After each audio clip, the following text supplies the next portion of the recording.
सबसे अच्छा रोल चाहिए होता है। हाँ दीपेश, तुमने बिल्कुल सही कहा। मेनन हम करते हैं और फेमस तुम होती हो। तुम्हारी कठपुतली का भी यही कहना है। सर समझ में नहीं आ रहा सर, ये कठपुतली बात कैसे कर रही है? अरे पंकज, एक कला है आवाज बदलने की कला, इसे कहते हैं वेंट्रिकुलिज्म। बिल्कुल बात तो यही लोग कर रहे हैं, लेकिन लगता है कि ये आवाज कठपुतली के मुंह से निकल रही है। मगर सर ये लोग कहाँ बात कर रहे हैं? देखिए ना, इनके तो मुंह भी नहीं चल रहे। देखो मैं कह रहा हूँ मैं सबसे बेस्ट हूँ। यही तो कला है पंकज, बिना मुंह खोले इतनी साफ आवाज में बात करना। आवाज यहाँ पेट से निकलती है। वो आत्मा भी इसी कला की पैदाइश थी। उन पुतलों ने इसी कला के जरिए मदन जी से बात की थी, और वो न्यूज रीडर्स ने भी। मगर सर ये लोग तो कठपुतलियों को ऐसे हाथ से हिला रहे हैं सर। हाँ तो ऐसे तो होता है पेट शो में। मगर सर मदन जी ने वो पुतला देखा था, उसे तो कोई हाथ से नहीं हिला रहा था, नहीं कोई बात कर रहा था ऐसे। शायद कोई मैकेनिज्म फिट किया होगा उन पुतलों में, जो किसी रिमोट कंट्रोल से ऑपरेट होता होगा। सर मगर रवि ने बोला था कि उसके अंदर कुछ भी नहीं था, कुछ भी नहीं था। साउंड मैकेनिज्म नहीं मिला था, लेकिन उसके सर के अंदर कोई मैकेनिज्म था जिसकी वजह से उसका सर और मुंह हिल रहा था, जो शायद रवि को दिखा नहीं। सी कठपुतलियां बनाना शार्दुल या उसके किसी स्टूडेंट का ही काम हो सकता है, जो मदन जी के घर का चप्पा चप्पा अच्छी तरह से जानता है। इन्हें पता होगा उस लड़की के बारे में जिसका लाश टूटा हुआ था। घर में घुस के जगह जगह कठपुतलियां लगाना और उनसे बातें करवाना तो इनके बायत का खेल है।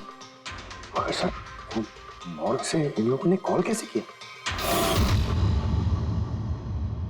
सर हाँ सर पता चल गया कि मॉर्ग रूम वाले फोन कैसे आ रहे हैं। कैसे? सर इसके लिए स्पूफिंग सॉफ्टवेयर का इस्तेमाल किया गया। स्पूफिंग सॉफ्टवेयर, ये क्या होता है? सर अभी बताती हूँ।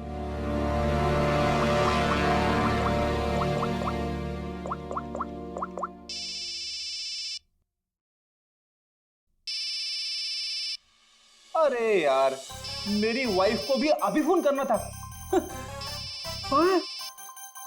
सर मैं बिजली का बिल भरना फिर से भूल गया हूँ। शायद बिजली कट गई होगी।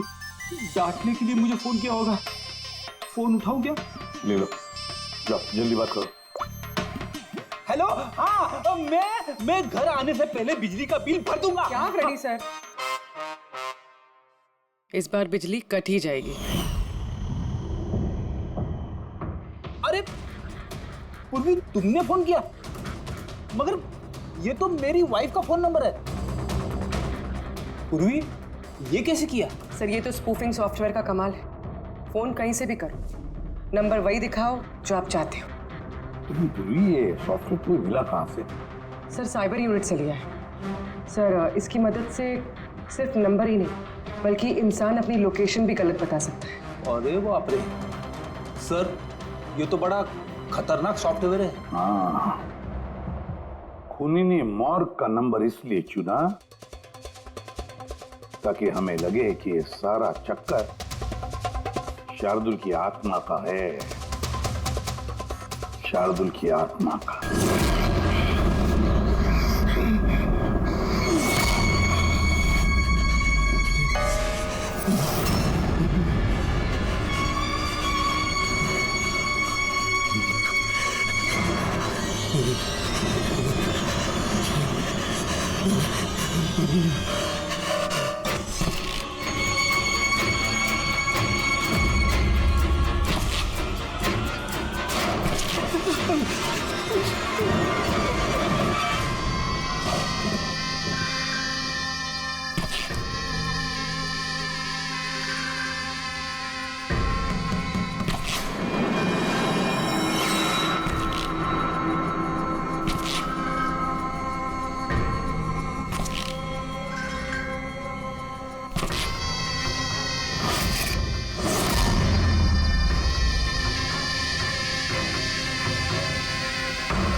सीआईडी को फोन करता हूँ। मदन जी। हेलो। मदन जी, हेलो मदन जी, क्या हो गया?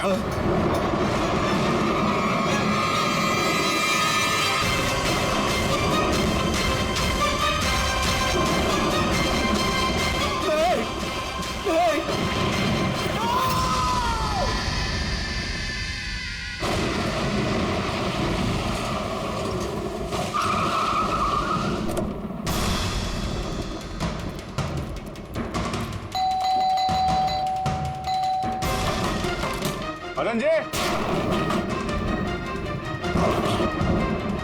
मदन जी, मदन जी, मदन जी,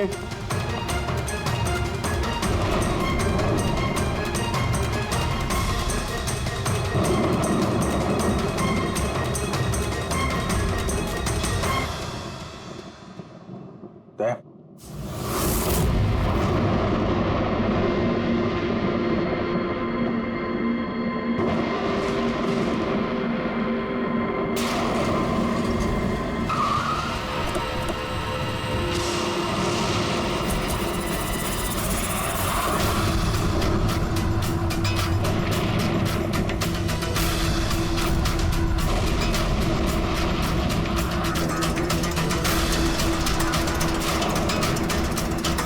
मदन जी,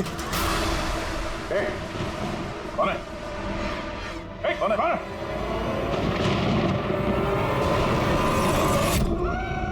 ये क्या?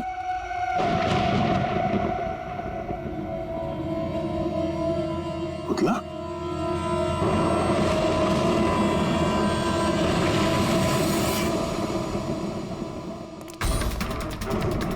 अभिजीत सर, आने में देर हो गई।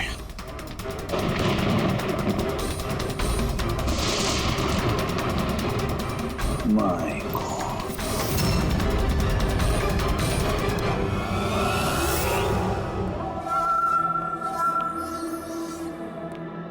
ये लीजिए। आराम से, आराम से।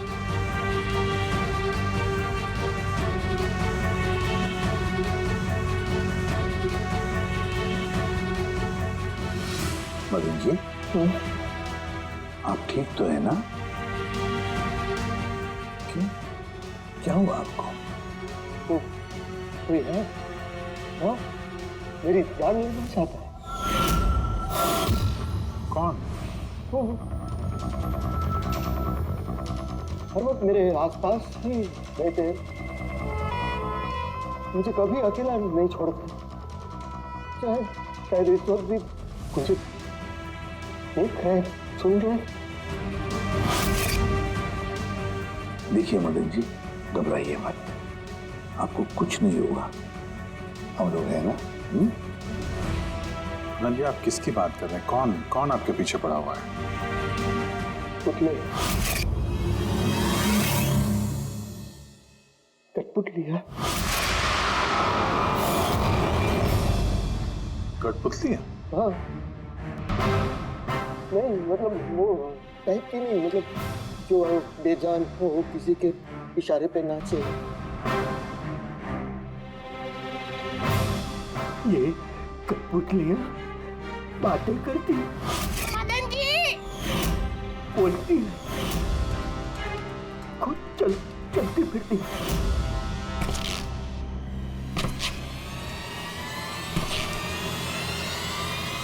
मदन जी, ओ मदन जी। बातें करने वाली कठपुतलियाँ? हाँ, मैं जानता हूँ आपको मेरी बात का यकीन नहीं होगा, लेकिन बात ये किसी को नहीं होगा।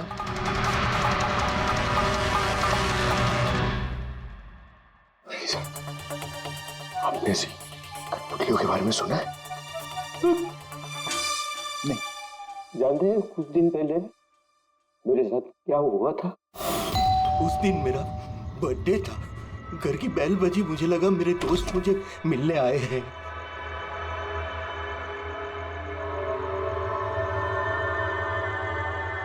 इतनी रात को किसने बेल बजाई होगी? कमाल है। मदन जी,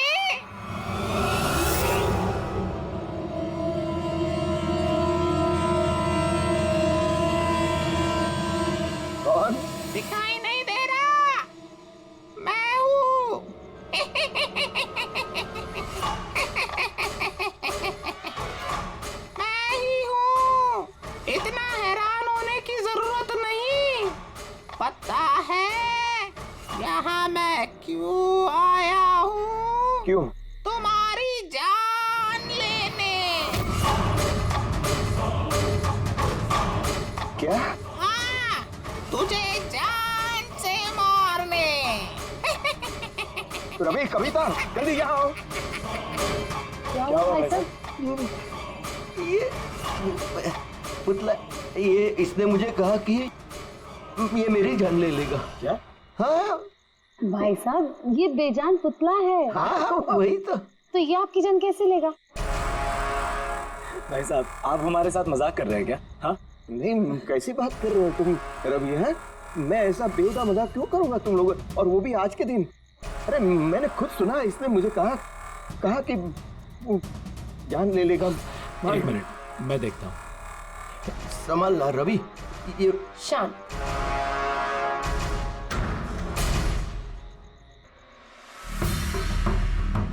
भाई साहब, लगता है शायद आपके साथ किसी ने मजाक किया है। इस लकड़ी के पुतले के अंदर किसी ने शायद स्पीकर फिट किया होगा। चेक करो कहीं स्पीकर होगा।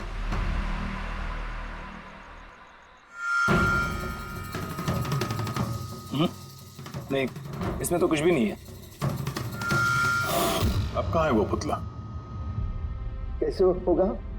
मैं उसी टाइम उसे तोड़ मोड़ के जला के खत्म कर दी। धमकी दी थी मुझे, उसे मैं कैसे ऐसे छोड़ देता? क्या आपने वाकई देखा था? हाँ, मैं मदन जी, हो सकता है आपको कोई सपना अपना आया।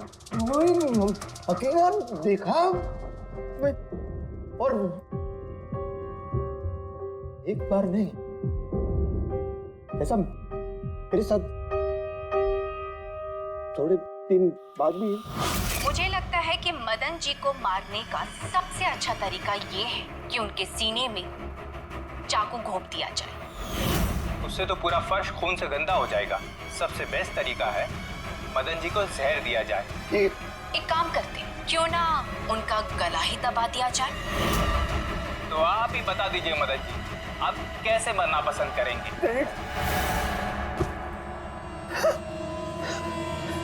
मदन जी,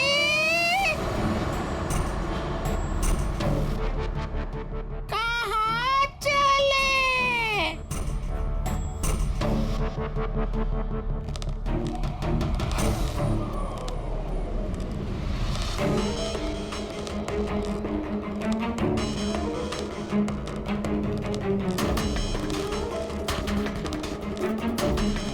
तो बताओ मदन जी,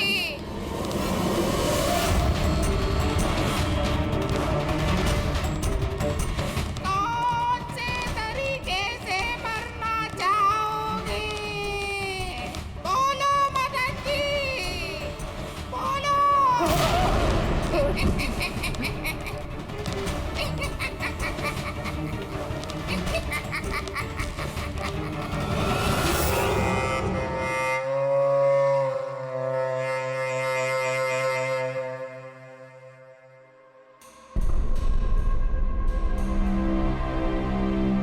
वाकई मदन जी की जान को वाकई खतरा था। सही कह रहे थे, कोई वहम नहीं था। सर, मतलब ये मदन जी का खून इस कठपुतली ने किया? क्या बकवास कर रहे हो यार?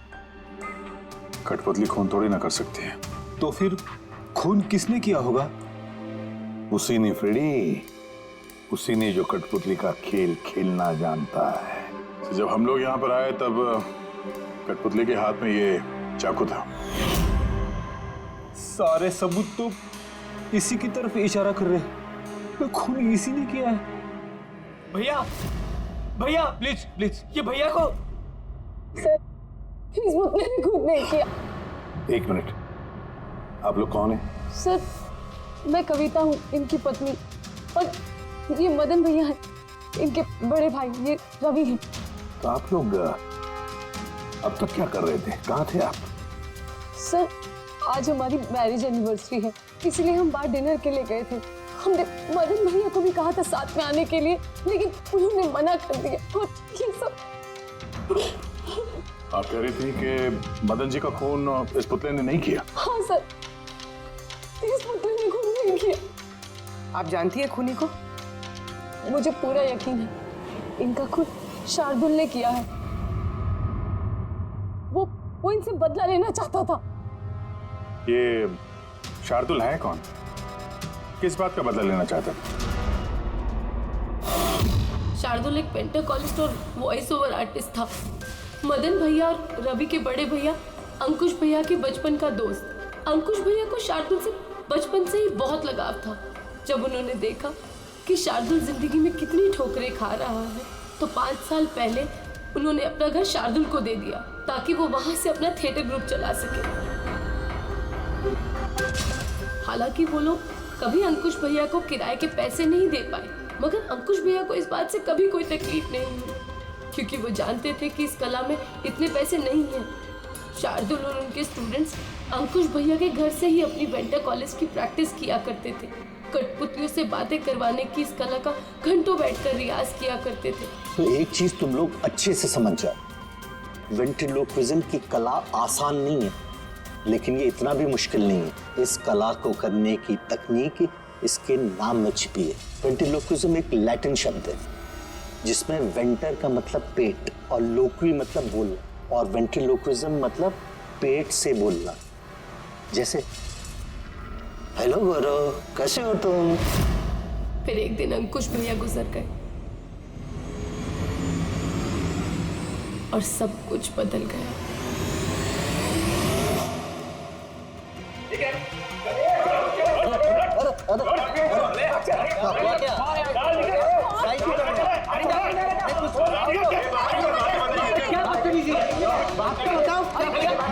चाहिए क्या? रवि, मदन, इधर क्या हो रहा है? क्या हो रहा है? ये जो इतने वक्त से तुम्हारी मुफ्तखोरी चल रही थी ना, आज से बंद हो रही। हमने यहाँ कोई धर्मशाला नहीं खोल रखी। लेकिन मदन, अंकुश ने तो कहा था। कौन अंकुश? जो मर गया वो जिंदा नहीं है, दुनिया में नहीं है। आज तक उसके तरीके से चलता था, अब मैं हूँ, मेरे तरीके से चलेगा। सुना तुमने? चलो जगह खाली करो। रवि, समझा अपने भाई को। वो क्या समझाएगा मुझे? मैं समझता हूँ ना सब कुछ। और अगर यहाँ रहना ही है तो किराया देना पड़ेगा। किराया? हाँ, किराया। कितना किराया देना होगा? मैं 4 लाख। 4 लाख? मगर 4 लाख तो हमारे पास नहीं है तो खाली करो, वरना पुलिस को बुला के तुम सबको जेल में भिजवा दूंगा। वहां पर रहने का कोई किराया भी नहीं देना पड़ेगा। मदन, हमें कुछ मोहलत दो। हम इतनी जल्दी कहाँ जाएंगे? मोहलत कुछ नहीं मिलेगी। बहुत सुन लिया मैंने, बहुत देख लिया तुम लोग का तमाशा। निकलो यहाँ से। अरे 1 मिनट, जब तक आज तक का तुम किराया मुझे नहीं देते, ये जो सामान तुम्हारा पड़ा है ना, और ये क्या है, कठपुतलियां, वो सब मेरे कब्जे में रहेगी। अगर तुम ये भी हमसे छीन लोगे तो हम तुम्हारा किराया कैसे चुकाएंगे? वो मैं नहीं जानता। सर ऐसा मत कीजिए सर, हम आपके सारे पैसे चुका देंगे। Sir please. सर आपको ये सब बेजान कठपुतलियां लगती हैं, मगर हमारी जिंदगी बसी है इन सब में। ए भाई ट्रेजेडी किंग, ये सब तुम्हारा मेलोड्रामा है ना, मेरे अंकुश भाई के साथ चलता है, मेरे सामने नहीं। और ये क्या? ये 4 लाख रुपया कमा के देगी ये कठपुतलियां। अरे 4 लाख क्या, 4,400 रुपये भी कमा के नहीं दे सकती है। जानते हो क्यों? क्योंकि ये कला खत्म हो चुकी है, जीरो। ये तुम्हारे गुरु है ना, कौन, शार्दुल, उसकी तरह किसी काम की नहीं है। लूजर है, लूजर ये। चले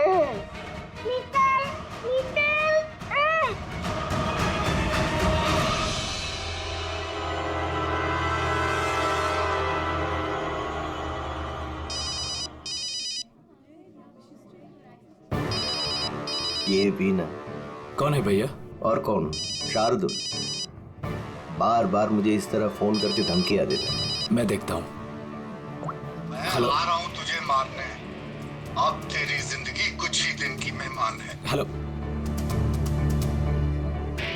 भैया, मेरे ख्याल से हमें पुलिस के पास जाना चाहिए। पुलिस डिपार्टमेंट में मैं किसी को जानता हूँ, शायद वो हमारी मदद करे। हाँ भैया, मुझे बिल्कुल भी उम्मीद नहीं थी कि शार्दुल इतना सनकी निकलेगा। हमें पुलिस के पास जाना चाहिए। कोई फायदा नहीं, ये शार्दुल अपने मोबाइल से फोन नहीं कर रहा, कोई लैंडलाइन नंबर से कर रहा। Landline number? मैं पता लगाता हूँ ये नंबर कहाँ का है। क्या? ये क्या बोल रहे हो तुम? हाँ सही बोल रहा हूँ, ये नंबर इस हॉस्पिटल के मॉर्ग रूम का है। शार्दुल मुझे मॉर्ग रूम से धमकी भरे फोन क्यों करेगा? इस नंबर से इन लोगों को धमकी भरा कॉल आ रहा है। कल रात को भी आया, आज सुबह भी। लगातार 3 दिनों से आ रहा है। कौन कर रहा है ये कॉल? सर इस फोन से किसी को भी फोन करने की इजाजत नहीं है। मैं सारा दिन यहीं पे रहता हूँ, इस फोन से किसी ने भी कोई कॉल नहीं किया। तो फिर तुमने किया होगा फोन? साहब मैं क्यों फोन करूंगा, मैं तो आप लोगों को जानता भी नहीं हूँ। हाँ तो हो सकता है तुमने शार्दुल के कहने पे किया हो। क्या नाम दिया आपने? शार्दुल। शार्दुल? ये है शार्दुल, जानते हो इसे? ये आप लोगों को कैसे कॉल कर सकता है? क्यों नहीं कर सकता कॉल?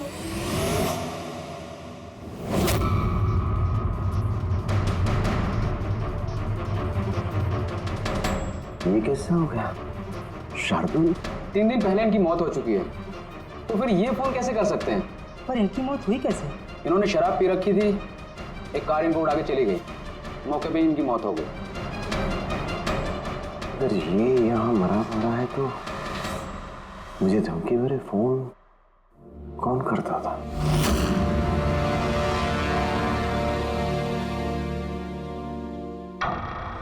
सर पुलिस रिकॉर्ड के मुताबिक तो ये सारे कॉल्स मौके लैंडलाइन से आए थे। ये मौका फोन लाइन तो कोई इस्तेमाल कर ही नहीं रहा था, ये सब कैसे? पूर्वी अच्छी तरह से चेक करो, देखो चक्कर क्या है, मामला गड़बड़े है। सर हाँ इन्हें कुछ पता नहीं चलेगा। आप ऐसा क्यों कह रही हैं?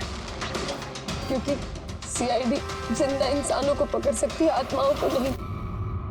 और मैं जानती हूँ ये सब शार्दुल की आत्मा ने किया है। देखिए आत्मा जैसी कोई चीज नहीं होती है। पढ़ी लिखी होने के बाद भी आप ऐसी बातें कर रही हैं। आप भी तो पढ़े लिखे, आप ही बताइए ना, एक लाश मौत से फोन कैसे कर सकती है? कैसे मदन भैया से वो कठपुतलियां बात कर सकती है? सर आपको ये सब नॉर्मल लग रहा है? आप लोगों ने भी ऐसा कुछ अनुभव किया जैसे मदन जी ने किया था? जी सर। नहीं, हट जाओ, आज मैं तुम्हें छोड़ूंगा नहीं। बहुत परेशान किया है तुम लोगों ने मुझे, मार डालूंगा मैं, आज तुमको छोड़ूंगा नहीं। भैया हट जाओ।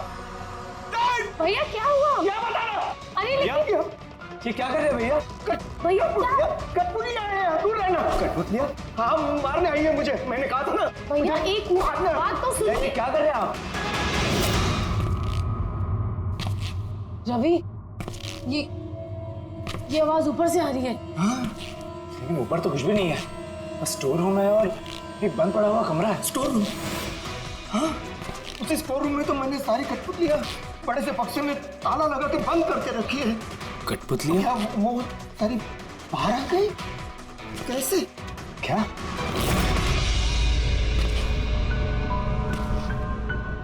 भैया आप डरिए मत, आइए ऊपर चलिए। रवि लेकिन चलिए आराम से, संभल के।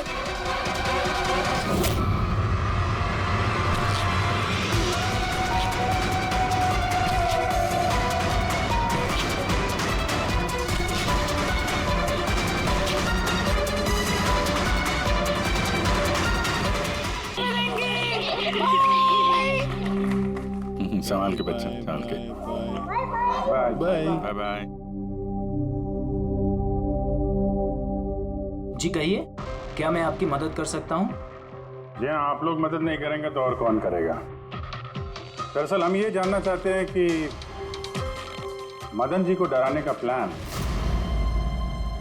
आप में से किसका था?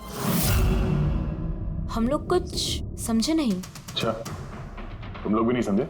हाँ? नहीं सर। अभी नहीं समझा? मैं निर्दोष हूँ। बहुत हंसी आ रही। हाँ?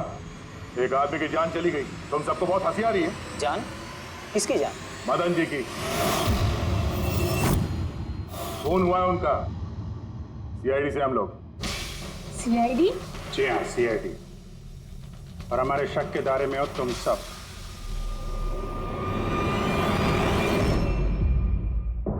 कल तुम लोग कहाँ थे? मैं कल अपने दोस्त सलोनी के घर पे था सर, आप उसके घर वालों से पूछ सकते हैं। और तुम कहाँ थे? सर हम, मेरा मतलब लोचन और मैं एक शो के लिए गए थे पुणे, आज सुबह ही लौटे हैं हम। पुणे? कैसे गए थे पुणे? रेडियो कैब से। आई हैव द इंफॉर्मेशन, आप चेक कर सकते हैं। ये लीजिए। क्या हुआ? बहुत पसीने छूट रहे हैं तुमको? हाँ? तुम कहाँ निकल रहा है? सर वो मैं बताता हूँ। तुम कल रात मदन के घर में थे या नहीं? हाँ मैं वहाँ, लेकिन मैंने किसी को नहीं मारा। क्या करने गया था फिर वहाँ? हाँ? सर हम तो बस मदन को सबक सिखाना चाहते थे। जो कुछ उसने शार्दुल सर के साथ किया वो बहुत गलत किया। और हाँ, आज अगर शार्दुल सर हमारे बीच नहीं है तो वो सिर्फ एक इंसान के कारण, वो है मदन। उनके कारण ही उन्होंने दारू पीना चालू किया और वक्त से पहले गुजर गए। तो तुम लोगों ने सोचा खून के बदले खून? नहीं सर, हम बस डराना चाहते थे। गौरव का प्लान था ये। हाँ सर, गौरव ने कल रात मुझे फोन करके बुलाया था, तकरीबन 11:30-12 बजे के आसपास, लेकिन मैं थोड़ा लेट हो गया और 12:30 बजे पहुंचा।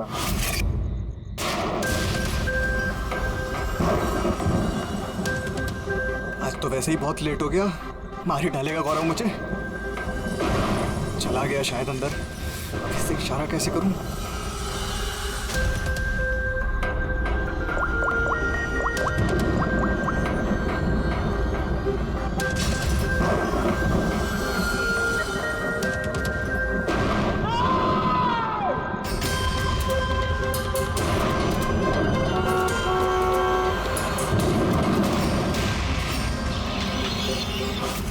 गड़बड़ तो हुई ना?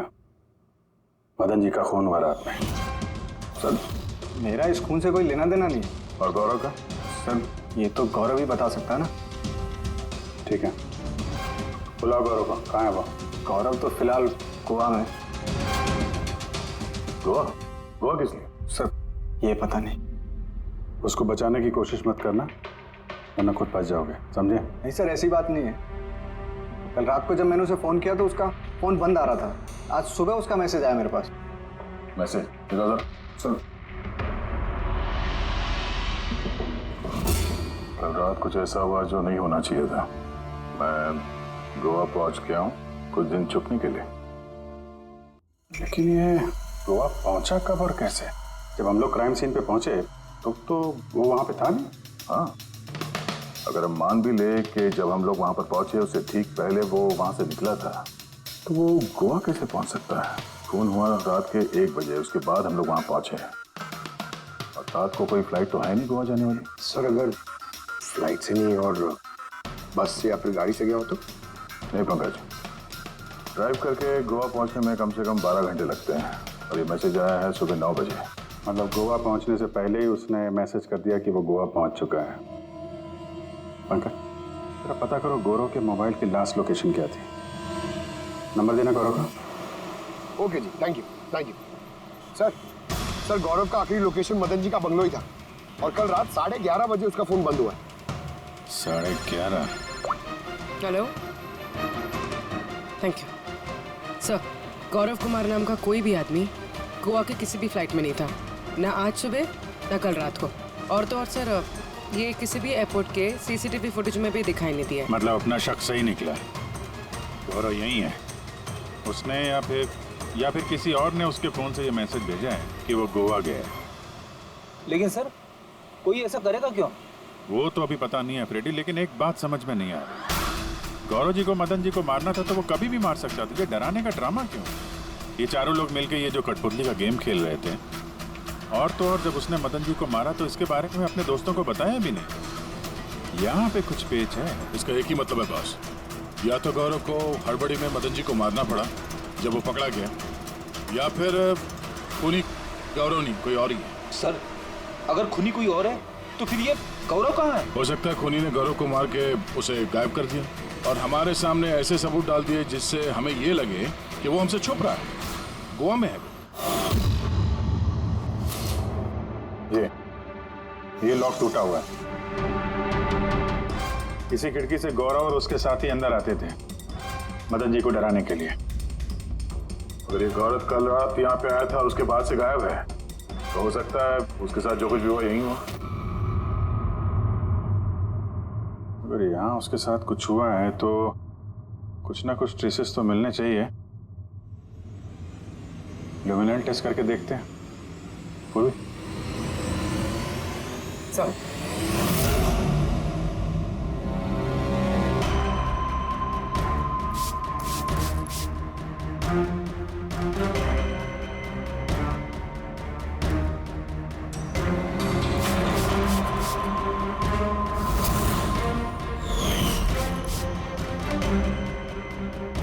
सर आपका शक सही था, यहाँ पर तो खून है।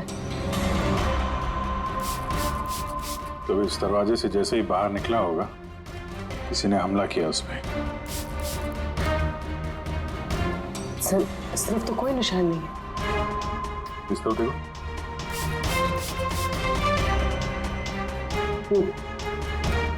आगे देखो।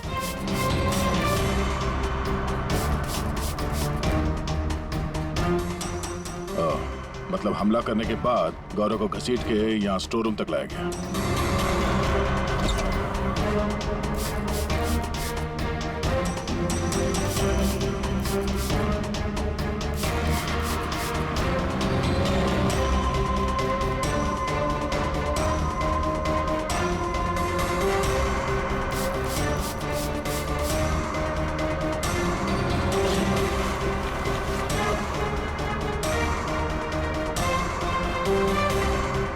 सर खून की बूंदें तो यहाँ तक है, मतलब गौरव को यहीं पर। और हम लोग यहाँ पर आए और हमें पता भी नहीं चला। और अब यहाँ से गायब। लगता है अब बॉडी को ठिकाने लगा रहे होंगे इस घर के लोग।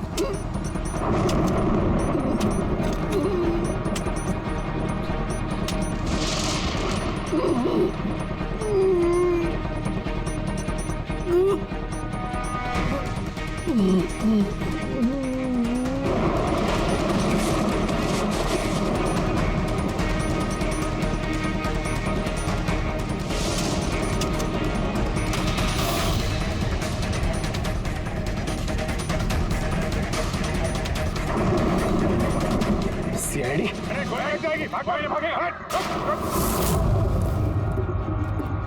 चलो पीछे।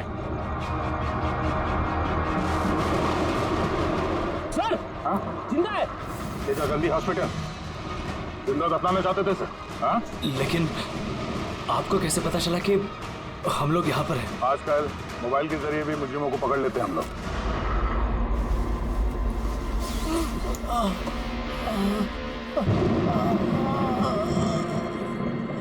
चल कौन लेके जाओ जल्दी। आजा।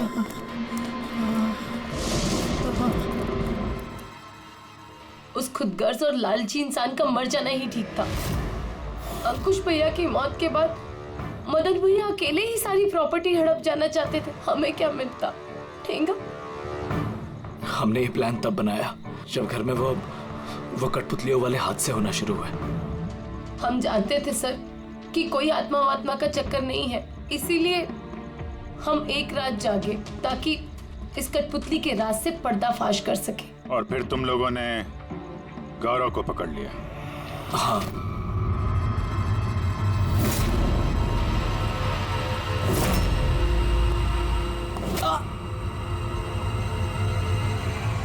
गौरव से सारा सच उगलवाने के बाद हमने सोचा कि उनके इस कठपुतलियों वाले खेल का फायदा उठाकर हम मदन भैया को मार सकते हैं। इसलिए गौरव पर हमला करके उसे बक्से में छुपा दिया और फिर मदन जी का खून करके हमें गुमराह करने की कोशिश की। ये दिखाना चाह के खून पुतले ने किया है। हाँ? हमें मालूम था कि सीआईडी कभी भी आत्मा की कहानी और कठपुतलियों के खेल पर विश्वास नहीं करेगी और आपका सीधा शक जाएगा शार्दुल के स्टूडेंट्स पर, खास करके गौरव पर। और हमें गुमराह करने के लिए तुमने वो गोवा वाला मैसेज भेज दिया। हाँ हमने सोचा कि आप पूरी जिंदगी भर गौरव को यहाँ वहाँ ढूंढते रहेंगे और हम उसे मारकर यहाँ दफना देंगे। पैसों के चक्कर में तुमने अपने भाई की जान ले ली। क्या करोगे इन पैसों का?